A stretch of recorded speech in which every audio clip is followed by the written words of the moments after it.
Live from Victory Park, this is News 8 at 10. As the 15th anniversary of September 11th approaches, we thought it was important to remember the fallen and those impacted by the horrible terrorist events of 9/11. I am honored to interview a very special guest who knows firsthand the devastation that occurred that day. Today I am here with Captain Mike Neary, who was a special assistant to the Assistant Surgeon General for Force Protection and witnessed up close and personal the events that unfolded at the Pentagon on September 11th. Mr. Neary, thank you for being with us here today. Hi, Liam. We're proud to be here. Thank you. On the morning of September 11th, 2001, tell us where you were. I was working in the Office of the Surgeon General, just like you said, the Army Surgeon General in the Pentagon on the A ring, the inside ring of the Pentagon. Okay. When did you first know something was wrong? Well, my wife, Mrs. Neary, who you know, called me on the telephone and said, hey, you need to turn on the TV right now and see what's going on in New York. Because as you know, one of the planes had already hit one of the Twin Towers in New York. So we went into the office, turned on the television, and while we were turning it on and watching it, we saw the second plane hit. So we knew something was pretty wrong then, and it was more than just an accident.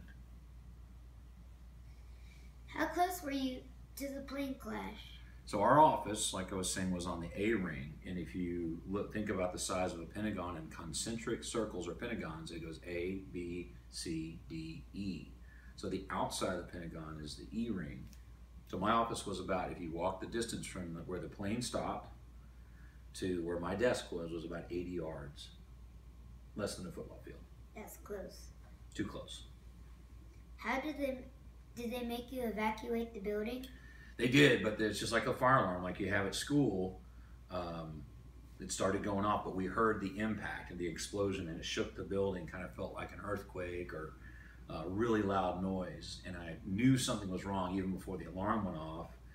And I looked at my office mates and I said, this is related to the things we just seen on TV.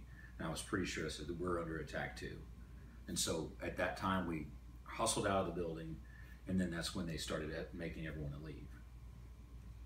Did you understand at that time that this was a terrorist attack? Yeah, I was pretty suspicious that it was.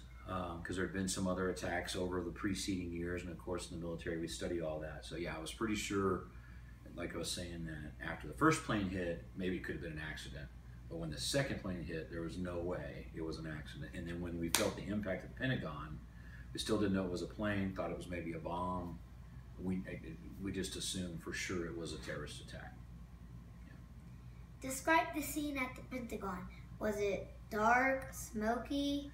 So a little bit of everything. So it happened during the day, early in the morning, and when I walked out of our office didn't have windows. The inner part of the Pentagon didn't have any windows. So I opened the door and I looked this way, and I saw a lot of dust and smoke and rubble. And then I looked this way, and it was a normal hallway. So obviously we exited to the left, and pretty quickly. And then when we got outside the Pentagon, I looked to my left, and that's when we knew exactly what had happened, because you could see what's called the debris field of the exploded material, the broken plane, and then of course the huge hole in the Pentagon with fire coming out of it.